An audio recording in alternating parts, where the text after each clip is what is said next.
So mga boss, sabi today ng ano, sabi ni Madam Rudy Baldwin,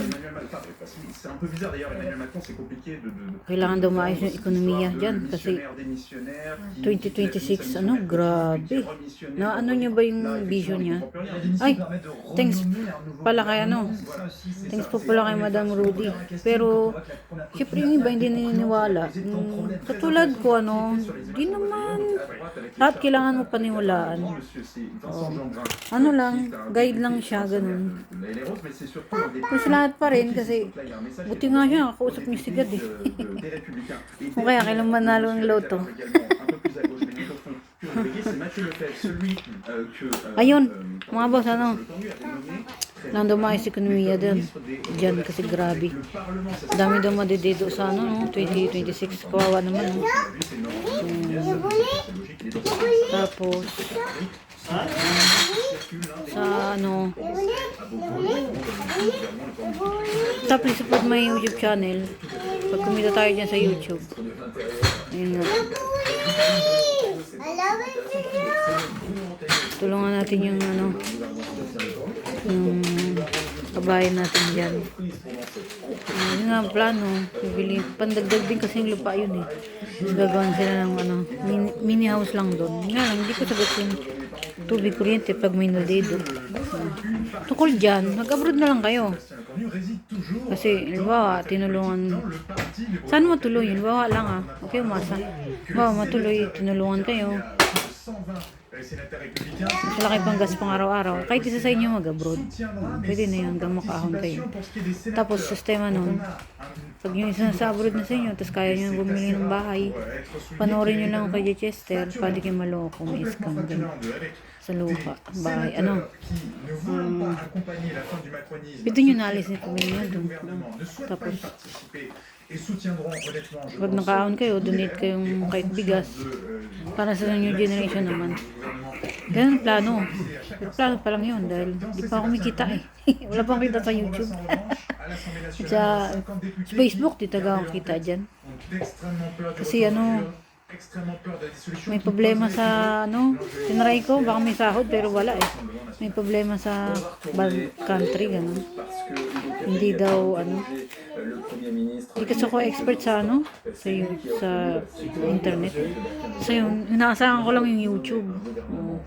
Bawi na lang ako pagka ano. Tapos mga anak sa next year.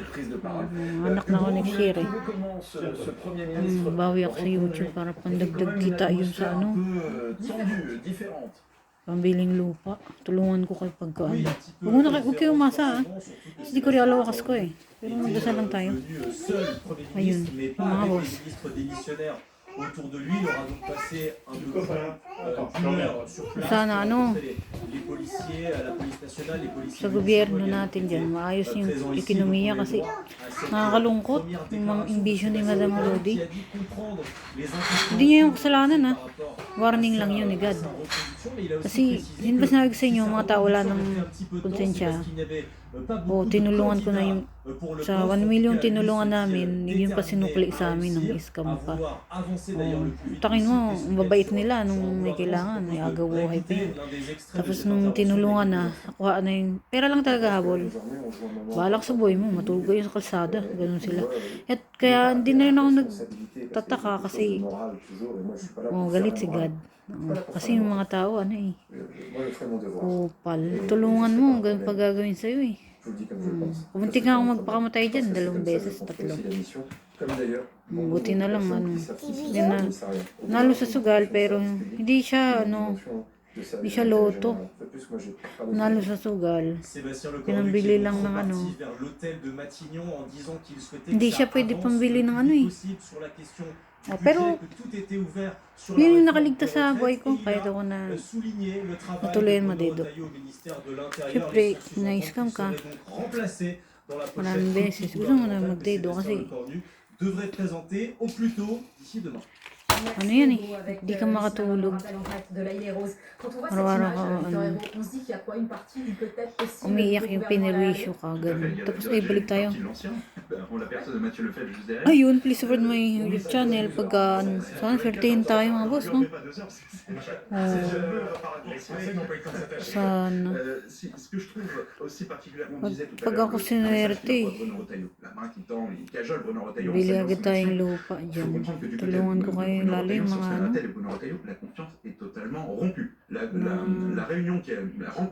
Pinsala ng sus, namatayan. Kawawa naman, no? Pero wala eh. Mga tao kasi ngayon, wala akong konsensya eh. Masama na kasi sila eh. Kaya hindi rin ako tataka bakit sunod-sunod yung lindol. Ano kasi kayo mga boss, pakabait kayo, magdasal. Kasi laban nyo rin, katukin nyo rin yung gobyerno. Na ano, ayusin naman nila yung ano, ekonomiya kasi 2026, naku, ang dami daw madidito. Kawawa naman, no? Masakit pa naman yan, mamatayan ka ng ano, mahal sa buhay. Parang ka na rin mamatay. Sige, yun lang mga boss, ciao.